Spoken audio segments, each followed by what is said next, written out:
Well, my next guest is a Hall of Famer who played for the Cincinnati Reds. He's voted the best catcher in baseball history. He also has given out thousands of college scholarships. He's a successful businessman and author of this book that I'm going to hold up, Catch Every Ball, How to Handle Life's Pitches. I don't know if that people can tell that I'm nervous through the screen, if they can feel that. You know, I'm only a Johnny Bench, folks. This is we have some folks in the studio, so let's hear it for Johnny Bench. Sitting ovation. I love this stuff. Yeah, I know you like ovations, and I'm only a few years older than you, and yet you're kind of my hero. Is that weird to have guys in their 60s say, "Hey, you're my hero"? I don't really think so, because I think there's so many people that took such great interest in the game of baseball as it was. I mean, even today I'll run into 80, 90-year-old guys that just absolutely, they were fans. I mean, like, my dad was a fan of baseball, so he loved it. He followed it. We watched it on TV. Yeah. He took and we all still want to be a baseball player. Can a great legend like you be a fan of somebody now? Sure. Oh yeah, I'm the biggest fan. I mean, I've got guys every day that I look up the box scores. I got my MLB app. I'm watching what guys are doing. We have the Johnny Bench Award, which is the college catcher of the year, and so all these kids have gone through the award ceremony. There's 3 finalists every year, so. We've got 14 or 15 catchers in the major leagues right now. So it's for me, I pull for them every day. So you're a fan of them? Of course, yeah. And then I watch Trout, and I watch Stanton, and I watch people, and I watch to see. I like the way Kansas City played, and then I like the way Houston improved. And sure, I'm a fan. I don't think you can ever take the love away. I'm not mad at baseball. I think the problem with so many people is that I retired. I stopped. But a lot of people are asked to leave. Yeah. That's like if the station asked you to leave. Well, they did, as a matter of fact, just a few minutes ago. I didn't want to bring that up. Yeah, but the fact is that you would continue to say, I can still do this. And you would go out every day to try to prove to people that I still have it. And so then you become upset with somebody that doesn't give you the chance. But for people like me, I love the game of baseball. I'm not mad at anybody in baseball. I think it's just still the greatest game. I'll talk about the scholarship fund in just a second, but before we get to that, you and we talked about this on the phone, guys like you and Al Kaline of that era came out of high school, a lot of guys, to play for Major League Baseball. And yet you had this work ethic like you were, way beyond your years. And we talked about this in the phone. So what gave you that work ethic? What made you drive to want to succeed? Well, it was my dream. My dad had hoped to play in Major League Baseball, but he served 2 hitches in the war, so he never had the opportunity. Came back after 8 years and was too old, and so he hoped one of his sons would. But, I was 6 years old. I was out pulling cotton, and I had the paper out, and then I mowed yards, and I combined peanuts, and I pulled cotton. And I delivered propane for my dad's company, and so I've always known. It was interesting the other day. We're watching that old commercial about the farmer, and God made a farmer. Yeah. And my son was sitting there and said, "How can somebody work 16 hours?" And I said, "It's not that hard, really. I mean, it's part of what you do. When you're pulling cotton for 2 cents a pound and you get $6 and you buy an old pair of, not old pair, it's Levi's with a little flaw in them. Right. You learn work ethics. And then when you're a catcher, nobody really cares about the catcher. I mean, an outfielder running the wall 400 feet away, and a trainer and a manager will run out to the wall and pick him up, infielder, pitcher. I mean, a catcher will take one dead in the cup, and he's like down for good. And they say, "Don't worry, he'll get up." And, so you better learn right now. They really don't care. I'm sorry, did I say? No, that's fine. That's fine. I can relate to that in some strange way. I'm not sure how. We'll get into that later. The scholarship fund, I just think it's magnificent. The Johnny Bench Scholarship Fund. Tell me a little bit about that. Well, I never got to go to college. I signed, I was 17. I started playing professional baseball at that time. I was in the major leagues when I was 19. And I always thought I would go back and get my degree of some form. I really wanted to have that. And it just seemed like I was playing instructional league, then I went to winter ball, then all of a sudden it was by me, and I was doing more stuff, and I was traveling with Bob Hope, and I was doing things, so I didn't have the time. And I wanted to give opportunity to kids in the Cincinnati area and also in Binger, Oklahoma, that they would have a chance to go to school and get an education. And the thought was if kids in that area are getting their education, they're born there, they get their education there, and they stay there, and it only helps the city and the environment and the whole benefit of the community. So it's been fun. It's been great. It's worked well, and we've had some kids with, some great success stories. And I'll just embarrass him for a second, folks, as I look into the camera and say he was on this Who Wants to Be a Millionaire thing, won $250,000, and every penny of it went into the scholarship fund. And that tells you a lot about the guy too.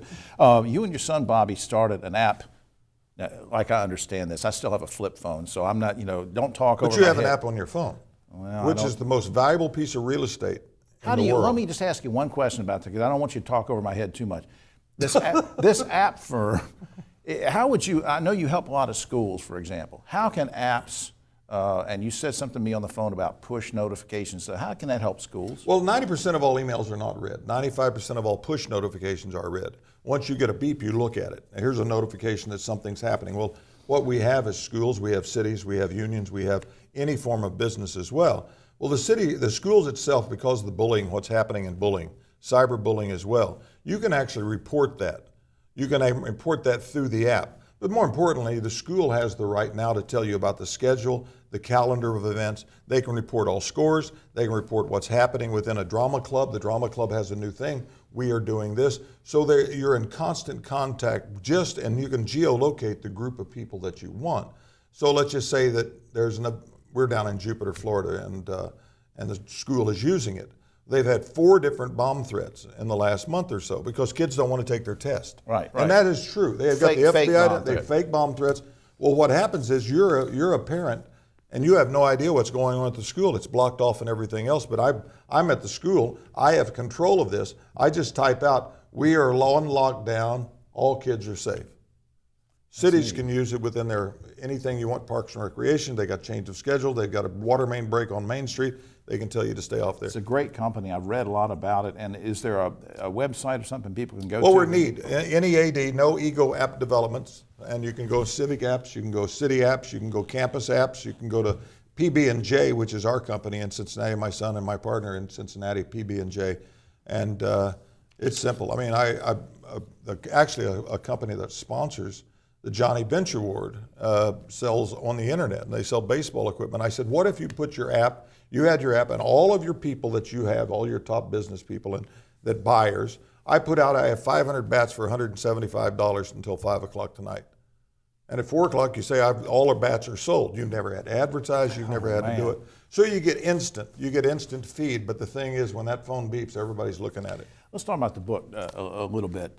Recently, you came into town, courtesy of your good friend Tom Berry, who you're working on some charities with. Old propane guy, yeah. Old propane guy, and I was going to say he's full of gas, but you can't say that on TV. Hot air is more like Hot air, yeah. That's right. But anyway, Tom's a great guy, and I know you're helping him with various charities, and you spoke to the Guilford Merchants Association. And a big part of when you go around to motivate people, you talk about, I want to mention this book again, Catch Every Ball, How to Handle Life's Pitches. And a lot of it, you tell people what your vowels are. People say, what do you mean, Johnny, what your vowels are? Tell me what your vowels are and why they're important. It's the AEIOUs of life. People come up to me all the time and say, my kid wants to be a catcher. What do I tell them? I say, catch every ball. My vowels are an attitude. You have that every time you want. You wake up with one, somebody woke up next to you with one, but you can always have, how you doing today? I'm awesome. E is an effort for excellence. I want to be the best. And why can't you put that out in what you're doing? I also, you go through all the A's, people come up with answers. Give my kids the answers in school, will you? Why are we hiding answers? We got Google and Siri, and yet we can do all that. Right. E is employability. If you wrote out your resume, would you hire yourself? I mean, are you on self-analyzing? Are you that good? Right. I is there is no I in team, it's all I's. It's all being the best individuals. Right. You've got a staff around here right now that are the best individuals at putting this show together.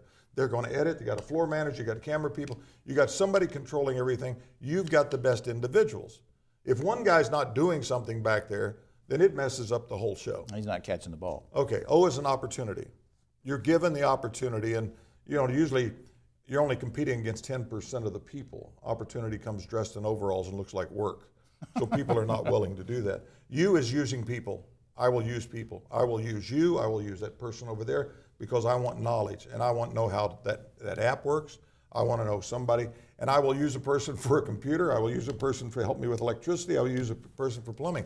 And part of my scholarship is dedicated to people who are going to technical schools because I'm going to need those people. Yeah. And you is sometimes why, and you are important. How to handle life's pitches. Johnny Bench, my hero. I don't care how old I am. You're Well, still now my you let hero. me sign a Mickey Mantle ball. I mean, I did. People don't know that. We did this off camera. I felt bad about that. No, we did this off camera. I had a Mickey Mantle ball. I never let anybody touch it. When I pass away, I'm going to give it to my nephew, who's in baseball, coach at the University of Houston. And the two great Oklahoma players, Mickey Mantle and Johnny Bench. And you almost refused to sign it. because- I mean, well, he was my idol, so it's like sacrilege. Yes, That's right. But you got it at spring training. It was worth it. it belongs there. Johnny Bench. Thank you. Hey, great Thanks, job. man. Thank you very much. Appreciate it. Good. We'll be right back after this.